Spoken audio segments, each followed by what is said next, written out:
নীলাচল নিবাসায় নিত্যায় পরমাত্মনে বলভদ্র সুভদ্রাভ্যাম জগন্নাথাতে নমঃ।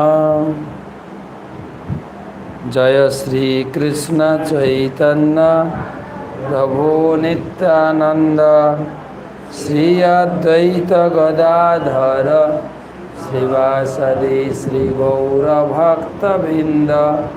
হরে কৃষ্ণ কৃষ্ণ কৃষ্ণ হরে হরে, হরে রাম রাম রাম হরে হরে। তো আজকে আমরা এখানে সমাবেত হয়েছি বাড়িতে হরিনাম করার জন্য, হরিনাম।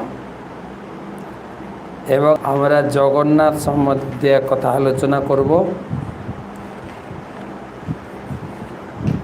ভগবান গীতায় বলেছেন, যদা যদা হি ধর্মস্য গ্লানির্ভবতি ভারত অভ্যুত্থানম অধর্মস্য তদাত্মানম সৃজাম্যহম। ভগবান যুগে যুগে এই ধরাধামে অবতীর্ণ হন। তিনি সত্যযুগে এসেছেন, ত্রেতা যুগে এসেছেন, দ্বাপর যুগে, এখন আমরা আছি কলিযুগ। ধর্মকে সংস্থাপন করার জন্য। কেননা আমরা ধর্ম ভুলে যাই, কিন্তু ভুলে গেছিও। ধর্ম এখন লোকে করে না খুব একটা।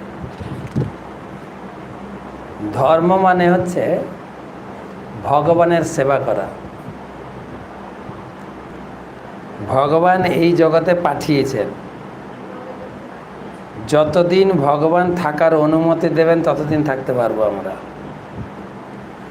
ভগবান যখন তুলে নিয়ে যাবেন, মারে হরি রাখে কে, আর রাখে হরি মারে কে, আমরা জানি।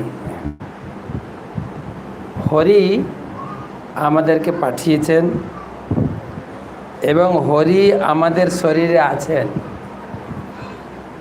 তিনি যতদিন এই শরীরে থাকবেন ততদিন আমি বেঁচে থাকব। সেই হরি সম্বন্ধে আমাদের খুব একটা আলোচনা হয় না। স্কুল কলেজে তো পড়ানো হয় না, বাবা মাও শেখায় না। বাবা মা শুধু এই লেখাপড়াটা শেখায়, ইনকাম করতে শেখায়, ব্যাস। তো লেখাপড়ার ইনকাম না করেও অনেক লোক বেঁচে আছে। কিন্তু ভগবান সমস্ত জীবের পিতা, পশু পাখি কীট পতঙ্গ। পশু পাখিরা পড়াশোনাও করে না, চাকরিও করে না, ওরা আরও ভালো আছে। রাজনৈতিক নেতার পিছনে ছুটে না মনে হয় চাকরির জন্য, না। তো ভগবান সম্বন্ধে জানা। সত্যযুগে ভগবান এসেছিলেন বদ্রীনাথ রূপে, ত্রেতা যুগে এসেছেন রামনাথ রূপে, দ্বাপর যুগে দ্বারিকানাথ কৃষ্ণ, কলিযুগ হচ্ছে জগন্নাথ।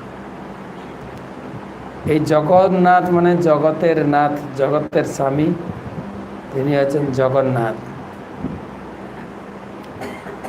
তাকে দেখতে দেখা যায় জগন্নাথের, লোকে বলে অসম্পূর্ণ বিগ্রহ, হাত নেই, পা নেই। কিন্তু ভগবান এই রূপেই আবির্ভূত হয়েছেন পুরীতে। পুরীতে আছেন। আমাদের এই ভগবান আর দেবদেবীর মধ্যে পার্থক্য।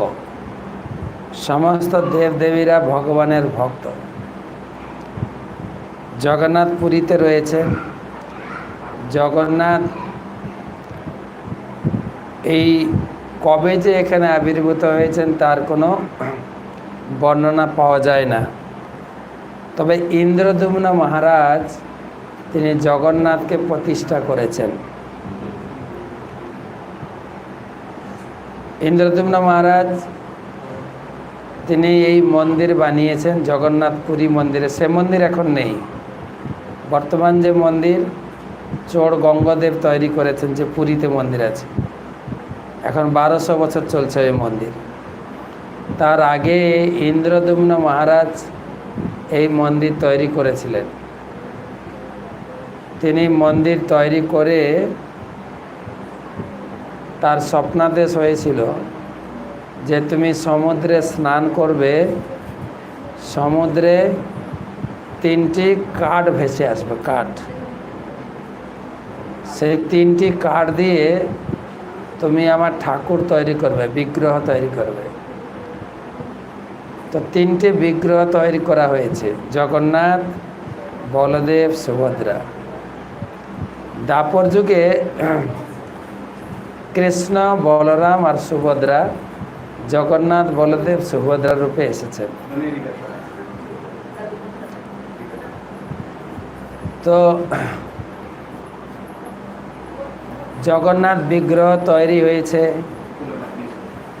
আর মন্দিরও তৈরি হয়েছে।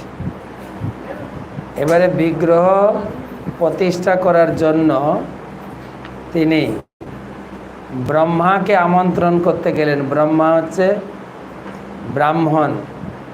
ব্রহ্মা এসে সে বিগ্রহ প্রতিষ্ঠা করবেন। ব্রহ্মা এসেছেন। ব্রহ্মা এসে পুরীর রাস্তা খুঁজে পাচ্ছিলেন না। এখন তো পুরী যাওয়ার ট্রেন হয়ে গেছে, তখন রাস্তা ছিল না। তখন পুরী ঢোকার মুখে একটা ঠাকুর আছেন, বাট মঙ্গলা, দুর্গা দেবীর বিগ্রহ। সেই মঙ্গলা দেবী ব্রহ্মাকে নিয়ে গেছেন, মন্দির দেখিয়েছেন। তো ইন্দ্রদ্যুম্ন মহারাজ সেই মন্দির প্রতিষ্ঠা করেছেন। মন্দিরে ঠাকুরের অভিষেক করেছেন, ভোগ নিবেদন করেছেন, তারপরে ঠাকুরের মহা আরতি করেছেন জগন্নাথে। তো জগন্নাথদেব সন্তুষ্ট হয়ে 3টা বর দিয়েছেন। ইন্দ্রদ্যুম্ন রাজা জগন্নাথের কাছে 3টা বর চেয়েছিলেন। একটা বর চেয়েছেন, হে ঠাকুর, আমাকে আশীর্বাদ করো, আমার যেন কোনো সন্তান না থাকে। ইন্দ্রদ্যুম্ন রাজা এই বর চেয়েছেন। তো ঠাকুর তাকে সেই আশীর্বাদ দিয়েছেন, কেন? তোমার কোনো সন্তান যেন না থাকে। কেন এই বর দিয়েছেন? না, ইন্দ্রদ্যুম্ন রাজা মন্দির করেছেন। এখন মন্দির তৈরি করার পরে তার ছেলেরা যদি আমার বাপের মন্দির বলে দাবি করে, সেই জন্য তিনি বর দিলেন তাদের যেন কোনো সন্তান না থাকে। দ্বিতীয় বর হচ্ছে, জগন্নাথ বর দিলেন যে আমার হাতে যেন জল না শুকায়। জগন্নাথকে সারাদিনে সবসময় ভোগ লাগানো হয়, ভোগ লাগানো হবে, হাত ধোয়া হবে, আবার ভোগ লাগাবে। জগন্নাথকে সারাদিন ভোগ লাগে। ভগবানকে ভোগ লাগলে কী হয়? প্রসাদ বেরোবে, প্রসাদ খাবে লোকে। তো জগন্নাথে মন্দির গেছেন তো আপনারা? গেছেন না? গেছেন? জগন্নাথ মন্দির গেছেন? জগন্নাথ মন্দিরের গায়ে একটা বড় মার্কেট আছে। আপনাদের এখানে স্টার মল আছে না, স্টার মল, ওইরকম জগন্নাথের গায়ে একটা মার্কেট আছে, যার নাম হচ্ছে আনন্দ বাজার। লোকে কিসে আনন্দ পায় বলেন? এখানে এই বাড়িতে বলা হয়েছে 10টা থেকে হরিনাম হবে, 12টার সময় আরতি হবে, 1টার সময় প্রসাদ হবে, প্রসাদ দেওয়া হবে। লোকে কটায় আসবে? 1টায় আসবে। সব কিছুর আনন্দ হচ্ছে খাওয়াতে। সেই জন্য জগন্নাথ মন্দিরের গায়ে সেই বাজারের নাম হচ্ছে আনন্দ বাজার। আনন্দ কিসে? খাওয়াতে আনন্দ। এসব বক বক করে সাধুরা, ওসব মাথায় ঢোকে না। খাওয়াটা কিন্তু প্রসাদ মানে সবাই একটা সম্মান করে। তাই ওই মার্কেটে শুধু প্রসাদ বিক্রি হয়, চাল ডাল তরি তরকারি কিছু নেই। কিন্তু একদম গরম ভাত, ডাল, সবজি, খাজা, গজা, লাড্ডু, সন্দেশ, পুরো মার্কেটটা একদম ভর্তি খাওয়া দাওয়া। ঢুকবেন, জগন্নাথ দর্শন করে খেয়ে দিয়ে চলে আসবেন। আপনি যাবেন, এই বসলে বসো, না হাঁটো এখান থেকে, শেখায় না ঘরে কেউ তোমাদেরকে। তো ওখানে রান্না সাক্ষাৎ লক্ষ্মী দেবী রান্না করেন। লক্ষ্মী দেবী রান্না করেন। ওখানে রান্না হয় মাটির চুলাতে, এখনো কোনো গ্যাস ওভেন নেই, কিন্তু রান্না হয় মাটির পাত্রে। আবার রান্না হয় মিক্সি মেশিন নেই, কিন্তু শিলনোড়াতে বেটে বেটে রান্না করে, সবজি কাটিং করে, সব পুরুষ লোকেরা রান্না করে। আর কোনো অ্যাকোয়াগার্ডের জল নেই, কিন্তু কুয়ার জল। এবং যে জিনিসগুলো ডাক্তার খেতে মানা করে না, আলু খাবেন না, কফি খাবেন না, টমেটো খাবেন না, এগুলো এই রান্নাতে ব্যবহার করে না ওরা।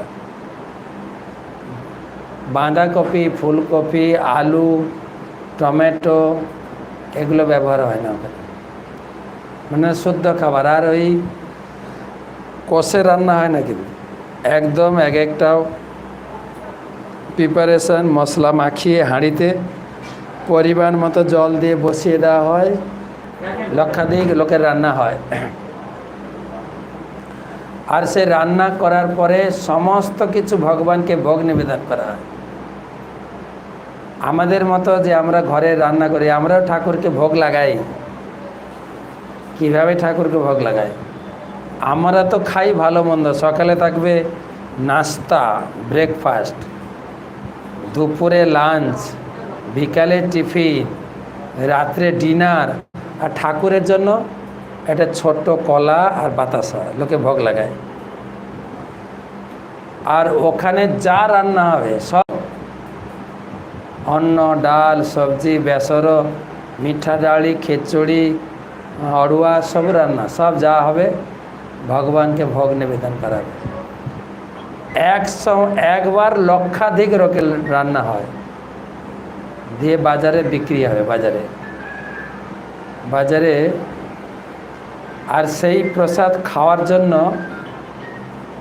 স্বর্গের দেবদেবীরাও আসেন। প্রতিদিন যমরাজ আসেন, প্রতিদিন ইন্দ্র আসেন, শিব আসেন।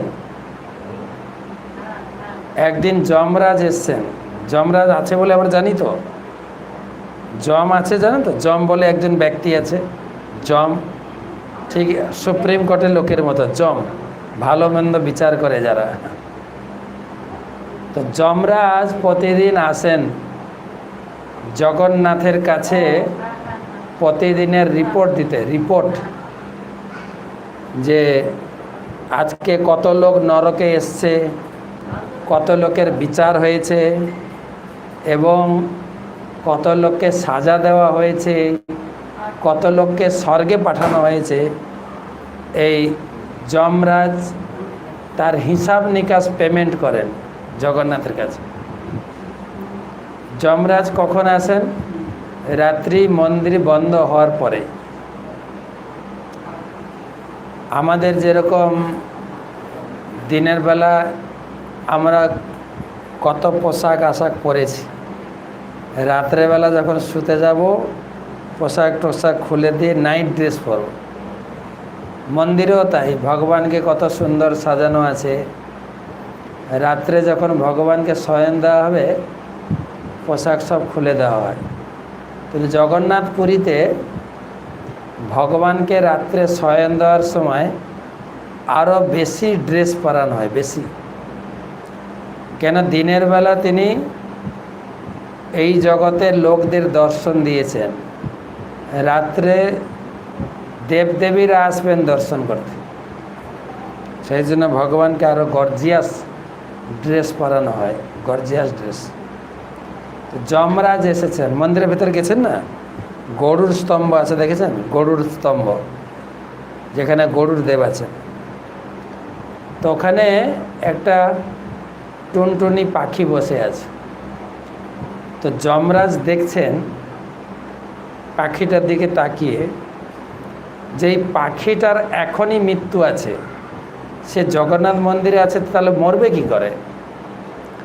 আর এর মৃত্যু আছে 1200 যোজন দূরে, এখানে না। তো সেখানে যাবে কি করে আর মৃত্যু হবে কি করে? যমরাজ তো সবার আয়ু জানেন, কে কখন মরবে সব জানেন। তো তখন যমরাজ যখন পাখিটার দিকে তাকিয়েছে, পাখিটা চিৎকার করছে, এই যম বুঝি আমাকে মেরে ফেলবে। তখন গরুর অত পাখি, গরুর দেব এক পাখি, গরুর দেব পাখি বস। এ খুচরা পয়সা করে মালিক আছে না নেই? তো গরুর দেব তখন চিন্তা করছেন, এই টুনটুনি পাখিটা তো আমার বংশের লোক, আমিও পাখি, ও পাখি, তো আমি একে এমন জায়গায় রেখে দিয়ে আসবো যমরাজ খুঁজে পাবে না। তাই যমরাজ ভগবানকে দর্শন করতে গেল, এদিকে গরুর দেব তার ডানাতে সেই টুনটুনি পাখিকে নিয়ে 1200 যোজন দূরে মানস সরোবরের তীরে গাছের কোটরে রেখে দিয়ে ফিরে এসছেন। তো যমরাজ ভগবানকে জিজ্ঞাসা করছেন, প্রভু এ আপনার কেমন বিচার যে এই ছোট্ট টুনটুনি পাখিটি, এর এই মুহূর্তে মৃত্যু আছে, ওর মৃত্যু হবে কোথায়? 1200 যোজন দূরে। তো ও তো এখানে বসে আছে, ওর মৃত্যু কি করে হবে? জগন্নাথ ভগবান বলছেন, তুমি চিন্তা করো না, সব প্ল্যান পরিকল্পনা সব করা আছে। তো ভগবানের সঙ্গে কথাবার্তা বলে যমরাজ ফিরে এসছেন, খুঁজছেন পাখিটা কোথায়। তখন গরুর দেব বলছেন, তুমি সেই পাখিটাকে খুঁজছো, আমি ওই পাখিটাকে এত দূরে রেখে দিয়ে এসছি, তুমি টেরই পাবে না। বলছে কোথায় রেখেছ? বলছে 1200 যোজন দূরে একটা গাছের কোটরে। যমরাজ তখন বলছেন, জগন্নাথ যা বলেছেন ঠিক, যার যেখানে মৃত্যু হবে এ আগে থেকে নির্ধারণ করা আছে। গরুর দেব মনে করলেন আমি তাকে বাঁচাবো, তাকে মন্দির থেকে দূরে রেখে দিয়ে এলাম, আর তাকে বাঁচাতে না পারে কি করলো? ও এখানে থাকলে মরতো না, ওখানে গেছে, কোটরে রেখেছে, কোটরে একটা বিষাক্ত সাপ তাকে খেয়েছে। প্রশ্ন হচ্ছে, মৃত্যু আমার যে যেখানে আছে হবে, আমি ভেলোর দৌড়াই আর অ্যাপোলো দৌড়াই, ও কেউ ঠেকাতে পারবে না। জগন্নাথ জগতের নাথ, আমাদের ইংরেজিতে বলে life like a notebook, notebook বলে না, এটা notebook, life like a notebook, first page last page written by God. প্রথম পৃষ্ঠা আর লাস্ট পৃষ্ঠা ভগবান লিখে পাঠিয়ে দিয়েছে। ফার্স্ট পেজ ইজ বার্থ, প্রথম পৃষ্ঠাতে কী লেখা আছে? জন্ম তারিখ। লাস্ট পেজে কি লেখা আছে? ডেথ, মৃত্যু তারিখ লেখা আছে। মাঝখানের পাতাগুলো খালি আছে, এগুলো ভালো কর্ম দিয়ে ভরতে হবে। তুমি যে কটা দিন বাঁচবে ভালো কর্ম করো, সৎ পথে চলো, সৎ চিন্তা করো, হ্যাঁ, সৎ কাজ করো, এটা দিয়েছে। তো একবার ইন্দ্র এসেছেন, ইন্দ্র এসেছেন, ভগবানকে দর্শন করেছেন। ভগবানকে দর্শন করার পরে ভগবানের সঙ্গে মিটিং করে ইন্দ্র ফেরত যাচ্ছে। ফেরত যাওয়ার সময় সব সময় আমাদের বাঙালি ভক্ত, বাঙালি এখানে বেশিরভাগ বাঙালি লোকেরা যায় পুরীতে, আর ওখানে টাটকা মাছ কিনে রান্না করে খায় বাঙালিরা। সমুদ্রের একদম টাটকা মাছ। কিন্তু দেবদেবীরা আসেন কেবল প্রসাদ খান, প্রসাদ, মন্দিরে প্রসাদ খাবেন, প্রসাদ। আর ওই প্রসাদ সাক্ষাৎ জগন্নাথ খেয়েছেন, ভোগ লেগেছে, কিন্তু রান্নাটা হয় খুব শুদ্ধ। এখন তো আমরা মাস্ক পরছি, এই জগন্নাথ পুরীতে সে আদিমকাল থেকে মাস্ক পরার অভ্যাস। যারা রান্না করে সবসময় মাস্ক পরে থাকে, একটা থুতু যেন না পড়ে, হ্যাঁ, হাঁচি যেন না এসে যায়, সব মাস্ক পরা থাকে প্রথম থেকে। এটা আমরা এখন মাস্ক পরছি, আগে থেকে ছিল শুদ্ধ রান্না। আর রান্না করার পরে যে প্রধান পূজারী আছে, যখন ভোগ লাগাবেন, তিনি অত্যন্ত শুদ্ধ, খুব শুদ্ধ, কখনো মাছ মাংস খান না, বিড়ি সিগারেট চা তো বাদই দেন, খুব শুদ্ধ পরিষ্কার, ঠাকুরের নাম করেন। তো তিনি ধ্যানে বসবেন, ধ্যানে বসে ভগবানকে ধ্যানে আহ্বান করবেন, ভগবান ধ্যানে আসবেন। হাতে এই গন্ডুস, এটা বলে গন্ডুস, হাতে জল নিয়ে ঠাকুরকে ডাকবেন, ঠাকুর জলে দেখা যাবে যে আমি এসেছি, ভোগ খাচ্ছি। তখন সেই প্রসাদ বাজারে বের করবে। আর যদি অনেক ধ্যান ট্যান করা সত্ত্বেও ঠাকুর যদি না আসে, সেই লক্ষাধিক লোকের রান্না কাউকে খেতে দেবে না। এই খাবার অশুদ্ধ হয়ে গেছে, এই খাবার সব সমুদ্রে ঢেলে দেবে, নাহলে বালি খুঁড়ে মাটিতে পুঁতে দেবে, খেতে দেবে না কাউ। ভগবানকে আবার রান্না করবে, যদি ভগবান খেতে আসেন তবে সেই প্রসাদ খাওয়া। তো ইন্দ্র এসছেন, ইন্দ্র ভগবানের সঙ্গে মিটিং করার পরে তিনি আনন্দবাজারে ঢুকেছে, প্রসাদ খেয়েছেন। আনন্দবাজারে ঘুরবেন, আপনার যে প্রসাদ পছন্দ হবে, অন্ন, ডাল, সবজি, আপনার কি বলে ফ্রাইড রাইস, কানিকা রাইস, অনেক ধরনের অন্ন আছে, অনেক ধরনের সবজির পদ আছে, অনেক ধরনের মিঠাই আছে, মিষ্টি, পায়েস, রাবড়ি, ক্ষীর, সরপুরিয়া, অনেক ধরনের আছে। তারপরে ওখানে খাজা, গজা, লাড্ডু, ওখানে বসে কিছু খেতে পারবেন আর বাড়িতে নিয়ে আসতে পারবেন। তো সেই প্রসাদ ইন্দ্র খেয়েছে। সব দোকান তো প্রসাদ বিক্রি হচ্ছে। তো ইন্দ্র খাওয়ার পরে চলে আসছেন, তখন দোকানদার পান্ডা পিছনে ধরেছে, তুমি প্রসাদ খেলে পয়সা দাও। ইন্দ্র চলে যাচ্ছে, মন্দির থেকে সমুদ্রের দিকে যাচ্ছে। পিছনে পান্ডারা কাউকে ছাড়ে না, কিন্তু আছে না, পান্ডারা খুব কঠোর। পয়সা দিও, তুমি প্রসাদ খাইছো না, পয়সা দিও, পয়সা দিও। তো অনেক দূর চলে গেছেন, তো পিছনে ঘুরে তাকিয়েছেন, বলছে দেখো আমার কাছে কোনো পয়সা নাই। যেরকম আপনার মধ্যম গ্রামে আছেন না, এখানকার বহু লোক বিদেশে থাকে, আমি তো দেখেছি মিডিল ইস্টে ভর্তি, চট্টগ্রামের লোক, এখানে সব চট্টগ্রামের লোক। তো মাস্কট, দুবাই, বাহরিন, আবুধাবি, মালয়েশিয়াতে দেখেছি। তো সে যদি বিদেশ থেকে আসে, তার কাছে যদি ইন্ডিয়ান টাকা না থাকে কি করে দেবে, তাই তো? তো ইন্দ্র বলছে আমি স্বর্গে থাকি, আমার কাছে ভারতীয় পয়সা নাই, তো আমি কোত্থেকে পয়সা দেব, আমার কাছে কোনো টাকা নেই। বলছে আমি বুঝি না, তুমি খেয়েছ, টাকা দাও। তখন বলছে দেখো আমার কাছে টাকা পয়সা কিছু নেই, তুমি যদি অন্য কিছু চাও আমি দেব, আমি হচ্ছে স্বর্গের ইন্দ্র। তো তখন সে পান্ডার বিশ্বাস হয়েছে। কেন বিশ্বাস হয়েছে না,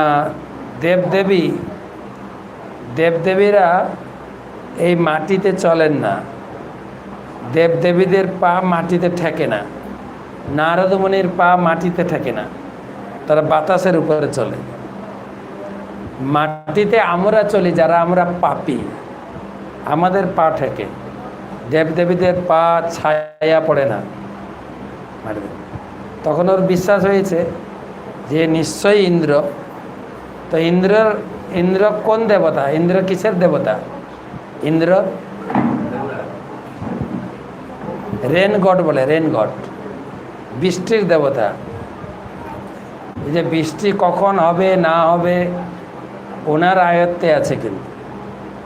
তো উনি হচ্ছেন বৃষ্টির দেবতা। তো সেই সময়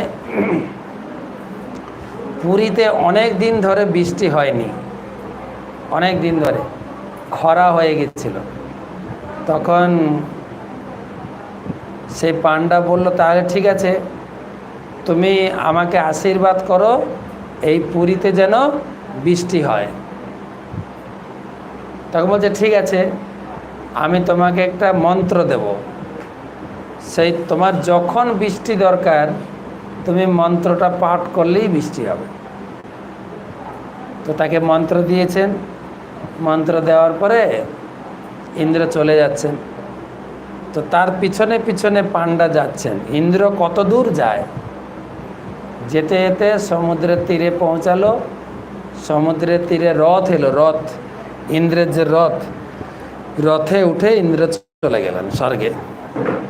তো পান্ডা মনে করলো এখান থেকেই মনে স্বর্গে যাওয়ার রথ ছাড়ে, বিমান ছাড়ে মনে এখান থেকে। তাই এটা হচ্ছে যেটা এয়ারপোর্ট আছে না, এটা হচ্ছে স্বর্গে যাওয়ার এয়ারপোর্ট।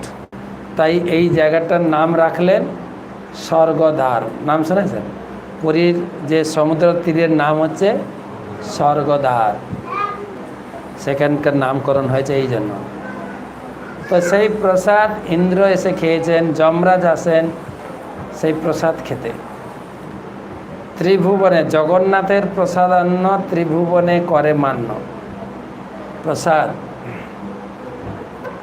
জগন্নাথ পুরীতে যাবেন, আপনাদের এখান থেকে জগন্নাথ পুরী যাওয়া খুব সোজা। বছরে 1-2 বার পুরী যাবেন। ভগবান এই ভারতে রয়েছেন, ভারতে। তিনি সকালে উঠে ধ্যান করেন বদ্রীনাথে, তারপরে দ্বারকাতে গিয়ে রাজকার্য করেন। দ্বারকাতে ভগবানের রাজধানী আছে। তারপরে পুরীতে আসেন খেতে, ভগবান পুরীতে আসেন খেতে। জগন্নাথ পুরী হচ্ছে ভগবানের ডাইনিং হল, ডাইনিং হল বলে জগন্নাথ। তারপরে পুরীতে খাওয়া দাওয়া করে দক্ষিণ ভারতে আরেকটা মন্দির আছে শ্রীরঙ্গম ক্ষেত্র, ওখানে গিয়ে ঘুমিয়ে পড়ে। ভগবান সারা ভারতের মধ্যেই ঘুরছেন। আমরা ভারতবাসী, শাস্ত্রে এই ভারতবাসী সম্পর্কে বলা হয়েছে ভারতবাসী ধন্য। ভারত ভূমিতে মনুষ্য জন্ম হইল যার, জন্ম সার্থক করি কর পর উপকার। ভারতে যাদের জন্ম হয়েছে তাদের জন্মটা ধন্য। কেন না, এই ভারতই হচ্ছে ধর্মভূমি। এই ভারতেই সমস্ত পবিত্র নদী, কিন্তু গঙ্গা, যমুনা, সরস্বতী, কৃষ্ণা, কাবেরী, গোদাবরী, সিন্ধু সবই ভারতে। যত পবিত্র তীর্থ, কাঞ্চি, কাশী, গয়া, অযোধ্যা, হরিদ্বার, বৃন্দাবন সবই ভারতে। কিন্তু আমরা ভারতবর্ষে জন্মগ্রহণ করে ভারতের গৌরব কতটুকু বুঝি? আমাদের ছেলে মেয়ে বিদেশে পড়াশোনা করতে গেলে আমরা খুব গর্বিত, আর বিদেশের লোক আসছে ভারতে পড়তে। কি পড়তে জানেন? গীতা, ভাগবত, মৃদঙ্গ, করতাল শিখতে আসছে। আর আমরা পাঠাচ্ছি বিদেশে রক শিখতে, রক। আমাদের মেয়েরা গেঞ্জি পরবে, প্যান্ট পরবে, রক। তাহলে আমার জন্ম দেওয়াটা সার্থক। কিন্তু এই আপনাদের কলকাতার এই কৃতি সন্তান প্রভুপাদ সারা বিশ্বের লোককে এই বাঙালি কালচার শিখিয়েছে। বাঙালি শাড়ি পরো, ধুতি পরো শিখিয়েছে। মায়াপুরে গিয়ে দেখবেন 65টি দেশের লোক আছে। আফ্রিকান, কালো, নিগ্রো, এত হিংস্র ছিল তারা। গো মাংস পান করতো না, গো রক্ত পান করত। ছবি দেখবেন, পিন ফুটিয়ে রক্ত পান করছে। তারা গীতা পড়ে হরিনাম করে, তারা সে আমিষ বর্জন করেছে।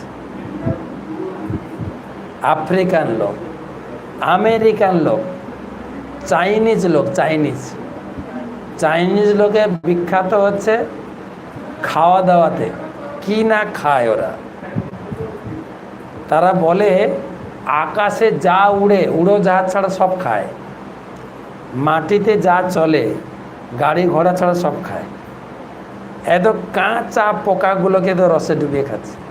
ভিডিও ক্লিপ দেবে, পাপের একদম চরম সীমাতে পৌঁছে গেছে। করোনাটা কোথা থেকে শুরু হয়েছে? চায়না থেকে না? আর পাপ করোনা, সেই জন্য নাম হয়েছে করোনা। পাপ আর করোনা। চিটিং বাজনা চাই না, যত সস্তা জিনিস, প্লাস্টিকের চাল, প্লাস্টিকের বাঁধাকপি সব বের করছে। পাপে একদম ভর্তি, চায় না। আর তারা পাপ করেছে, আমাদেরকে করোনা ধরলো কেন? না, আমরা যে চায়না খেতে শুরু করেছি, আমরা ভাত ডাল রুটি সবজি এখন ভুলে যাচ্ছি, কিন্তু চাইনিজ রেস্টুরেন্টে খেতে যাচ্ছি, তাই তো নাকি? তো চায়নার একটু প্রসাদ করোনা রূপে আসবে না এখানে? আমাদেরকে ধরেছে তো চাইনিজ। আর আমরা চায়না খাবার যত কী বলে নালা নালা খাবার সব, তারপরে চাইনিজ রেস্টুরেন্ট সব ইনডোর রেস্টুরেন্ট দেখবেন, খোলা রেস্টুরেন্ট না। মানে ওরা যা খায় ওগুলো আপনি দেখে হয়তো সহ্য করতে পারবেন না, কিন্তু বাঙালি লোক অভ্যাস করছে খেতে। তো সে চাইনিজ লোকেরা আজকে গীতা পড়ছে, ভাগবতম পড়ছে, তাদের জীবনকে শুদ্ধ করছে। কিন্তু আমরা ভারতবাসী, ভারতেই ধর্মের ভূমি, আমরা ধর্ম ভুলে গিয়ে আমরা খ্রিস্টান কালচার, চাইনিজ কালচারে বড় হতে চেষ্টা করছি। আমার ছেলে মেয়ে ইংরেজি বলবে, তাহলে সমাজে থাকা যায় নাকি? হ্যাঁ, গীতা পড়েন। প্রভুপাদ যখন লন্ডনে প্রচারে গিয়েছিলেন, তো লন্ডনে প্রচারে গিয়ে তিনি এয়ারপোর্টে নেমেছেন, কিছু সাংবাদিক এসে প্রশ্ন করছেন, you are coming from poor country India, তুমি গরিব ভারতবর্ষ থেকে এসেছ, এই দেশ থেকে কি নেওয়ার জন্য? প্রভুপাদ উত্তর দিলেন, তোমরা হচ্ছে ব্রিটিশ, ভারতকে 200 বছর শাসন করেছ, শোষণ করেছ, চুরি করে এসছো, তোমরা চোর, তোমাদের কাছ থেকে কী নেওয়ার আছে? কিন্তু তোমরা ভারতবর্ষকে চুরি করলেও ভারতবর্ষের অরিজিনাল কালচার চুরি করতে পারোনি। সেই কালচার হচ্ছে ভগবত গীতার জ্ঞান। আমি তোমাদের কাছে ফ্রি দেওয়ার জন্য এসেছি। আমরা ভারতবাসী হিসেবে কতটুকু গীতাকে প্রাধান্য দিই? গীতা তো পড়ি না। গীতা পড়বে কে? দাদু দিদা। দাদু দিদার সঙ্গে যদি নাতি একটু বসে যায়, মা ঝটকা মেরে নিয়ে যাবে, এখন না, পরে দাদুর মতো যখন বয়স হবে তখন করবি, বলে না মায়েরা। আমরা ধর্ম করতে দিই না ছেলে মেয়েকে। এরকম কথা মুসলিম লোকেরা বলে না, তারা ছোট থেকে ধর্ম শেখায়, আর আমরা ছোট থেকে ধর্ম করতে মানা করি। আমাদের মাননীয় প্রধানমন্ত্রী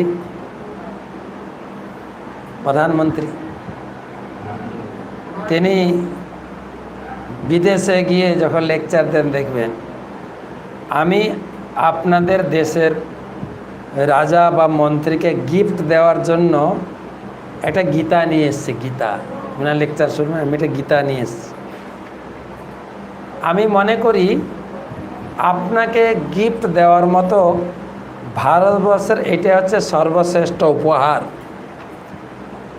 এর থেকে বড় উপহার আমার কাছে আর নাই আপনাকে দেওয়ার মতো।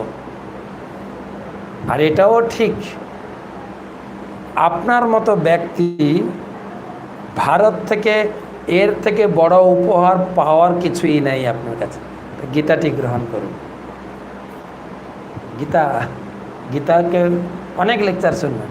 আমাদের জাতির জনক কে ছিলেন? জাতির জনক মহাত্মা গান্ধী। সঙ্গে গীতা নিয়ে হাঁটতেন। তার বাড়ি পোরবন্দরে, আমি অনেকবার গেছি গীতা। আমি যখন হতাশায় ভুগি, মহাত্মা গান্ধী বলছেন, চারিদিকে কোনো আশার আলোক দেখতে পাই না, তখন গীতা তুলে নিই। গীতা তুলে একটা শ্লোক পড়তে থাকি, আমি সমস্ত দুঃখ যন্ত্রণা হতাশা ভুলে যাই, আনন্দে হাসতে থাকি। মহাত্মা গান্ধী। তো আমরা তাদেরকে অনুসরণ করি, তাদের নির্দেশগুলো পালন করছি কোথায়? তো আমাদের এই জগন্নাথ, কলিযুগে ভগবান জগন্নাথ রূপে আবির্ভূত হয়েছে। জগন্নাথ মন্দিরে পঞ্চশম্ভু, পাঁচটা মুখ্য শিব, পঞ্চ হনুমান আছে, ভগবানের সেবা করছেন। বেড়ি হনুমান, চক্র হনুমান, তপস্বী হনুমান। বেড়ি হনুমান আছে, সমুদ্র তীরে পাহারা দিচ্ছেন। জগন্নাথের শ্বশুরকে জানেন? জগন্নাথের শ্বশুর, জগন্নাথের স্ত্রীকে, সে কি গো? লক্ষ্মী দেবী। জগন্নাথের স্ত্রী হচ্ছেন লক্ষ্মী দেবী। লক্ষ্মীর বাবাকে, হ্যাঁ, সে কি আমরা একটু একটু না জানলে তো আমরা। লক্ষ্মীর জন্ম হয়েছিল সমুদ্র থেকে, তাই সমুদ্র হচ্ছেন লক্ষ্মীর পিতা। যেরকম গঙ্গার নদী, গঙ্গার মূর্তি আছে, তো সমুদ্রেরও মূর্তি আছে। তাই সমুদ্র হচ্ছেন জগন্নাথের শ্বশুর। সমুদ্রের আওয়াজ দেখেছেন? এত বড় বড় ঢেউ, যারা সমুদ্রের তীরে হোটেল ভাড়া করে থাকলে বুঝতে পারবেন। সেই আওয়াজ, মন্দিরটা প্রায় 1 কিলোমিটার উপরে, সেই আওয়াজে জগন্নাথ ঘুমাতে পারতেন না। লক্ষ্মীকে বলছেন, তোমার বাবাকে একটু আওয়াজ বন্ধ করতে বলো না। লক্ষ্মী বলছেন, তোমার শ্বশুর তুমি বলো। তো জগন্নাথ মন্দিরে ভগবান দুটো দেওয়াল দিয়েছেন। দেখবেন জগন্নাথের দুটো প্রাচীর আছে। প্রথমে সিংহদ্বারে ঢুকবেন, আরেকটা প্রাচীর আছে। দুটো দেওয়াল আছে যেন সমুদ্রের আওয়াজ মন্দির ভিতরে না ঢুকে। তো দক্ষিণ দুয়ারে একটা হনুমান আছেন, হনুমান দেখবেন পঞ্চমুখী হনুমান, কান পেতে আছে, হাঁ করে আছে। সমুদ্রের সমস্ত আওয়াজ তিনি খাচ্ছেন, ভিতরে ঢুকে না, জগন্নাথের ঘুমের ডিস্টার্ব না হয় যেন। ইতিহাস লেখা আছে। একটা আছে বেড়ি হনুমান, বেড়ি, একদম স্বর্গদ্বারের পাশে মন্দির, ওখানে জিজ্ঞেস করুন বেড়ি হনুমান। তো হনুমানকে ভগবান রেখেছেন সমুদ্রের জল, মাঝে মাঝে জলোচ্ছ্বাস হয় না, যেন সমুদ্রের জল পুরী ভিতরে না ঢুকে। তো একবার দেখছেন সমুদ্রের জল পুরীতে ঢুকে গেছে। তো জগন্নাথ চিন্তা করছেন, হনুমানটা গেল কোথায়? হনুমানকে তো পাহারা দেওয়া রাখে। হনুমান কার ভক্ত জানেন? রামের ভক্ত। অযোধ্যাতে উৎসব হচ্ছিল, সে উৎসবের খবর পেয়ে চলে গেছে, পুরী ছেড়ে চলে গেছে লাড্ডু খেতে। জগন্নাথ গিয়ে ওকে বেঁধে এনে রেখেছে, দড়ি দিয়ে বাঁধা আছে হনুমানকে, পুরী ছেড়ে যেন না যায়। বেড়ি হনুমান। কত সুন্দর সুন্দর পুরীর ইতিহাস। এরকম দুটো বই আছে, একটা শ্রীক্ষেত্র আর একটা জগন্নাথ। আমরা কয়টি জগন্নাথ নিয়ে এসেছি। জগন্নাথ রথযাত্রা আসছেন, তো এক একটা গল্প পড়বেন আর মজার মজার। গীতা পান্ডা বলে একটা গল্প আছে। সে ভগবানের ভক্ত ছিল কিন্তু গরিব। তার বিশ্বাস ছিল ভগবান তার ভক্তকে সমস্ত কিছু দেবেন। তার স্ত্রী এই কথাটা বিশ্বাস করতো না। এই শ্লোকের উপরে দাগ দিয়ে, এই শ্লোকটা ভুল। অনন্য চিন্তয়ন্ত মাং যে জনা পর্যুপাসতে, যে আমার অনন্য ভক্ত তার সমস্ত দায়িত্ব আমি নিই, খাবার দাবার পোশাক পরিচ্ছদ। তার স্ত্রী বলছেন খেতে পাই না, ভগবান এই কথা বললেন, কেটে দিয়েছিলেন। তোর সেই দাগ কাটাটা ভগবানের জগন্নাথের জিহ্বা কেটে গেছে, সে লেখা আছে। তদ্দিন থেকে ভগবদ গীতার শ্লোকের উপর আর কেউ দাগ দেয় না। গীতা লেখা হয়েছে 5000 বছর আগে, এখনও গীতার একটা শ্লোক কেউ চেঞ্জ করতে পারে না। আমাদের শিক্ষার অনেক চেঞ্জ হয়েছে, কিন্তু যারা আমার থেকে যারা সিনিয়র আছেন, আপনারা কড়া গন্ডা কাঠা পড়েছে, আমরা পড়েছি একে চন্দ্র দুয়ে পক্ষ তিনে নেত্র। আর বর্তমান জেনারেশন শিখছে 1 2 3। তাদেরকে বলা হয় যদি একে চন্দ্র দুয়ে পক্ষ কি জিনিস এটা বলতে পারে। শিক্ষার ডেভেলপ বলুন আর চেঞ্জ বলুন, ভগবদ্গীতা চেঞ্জ হয়। তাই আমরা ইসকন থেকে সকলকে অনুরোধ রাখি, আমাদের কালচারটা জানার চেষ্টা করব। এই বাঙালি কালচার, গীতা ভাগবতম পড়বেন, ঘরে একটু তুলসী গাছ থাকবে, মায়েরা শঙ্খ বাজাবেন, উলুধ্বনি দিতে শিখবেন। এই যে বাঙালি কালচার এত সমাদর সারা বিশ্বের লোক করছে এখন। প্রভুপাদ ভাই বাংলায় প্রচার করছিলেন কলকাতায়, দেখলেন বাঙালিরা সব বিদেশিকে ফলো করছে। বিদেশি ফলো করছে না, আমরা প্যান্ট শার্ট পরবো, ডাইনিং টেবিলে বসে খাবো, মাকে মম বলবো, বাবাকে ডেথ বলবো, তবে না একটু অ্যারিস্টোক্রেট। এই মাতাশ্রী বাবা এগুলো সব সেকেলের। কিন্তু এই বাঙালি কালচার আজকে বিদেশিরা গ্রহণ করছে। বিদেশিরা পড়ছে না, মায়াপুরে গিয়ে দেখেন সারা বিশ্বের লোক করছে। তো আমাদের গর্ব হওয়া উচিত, একজন বাঙালি সারা বিশ্বকে বাঙালি কালচার শিখিয়েছেন। সেই বাঙালি আপনাদের কলকাতার ইসকন বানিয়েছেন একজন কলকাতার ছেলে, বিদেশি না। কিন্তু বিদেশিদেরকে বাঙালি কালচার শিখিয়েছেন। আর আমরা গর্ব করি বিবেকানন্দ একজন বিদেশিকে ধরে এনেছিলেন, কি নাম যেন, কি সিস্টার নিবেদিতা। সে বাঙালি কালচার গ্রহণ করেছিল, কি সিঁদুর পরেছিল মনে না, না সে খ্রিস্টান কালচার প্রচার করেছে।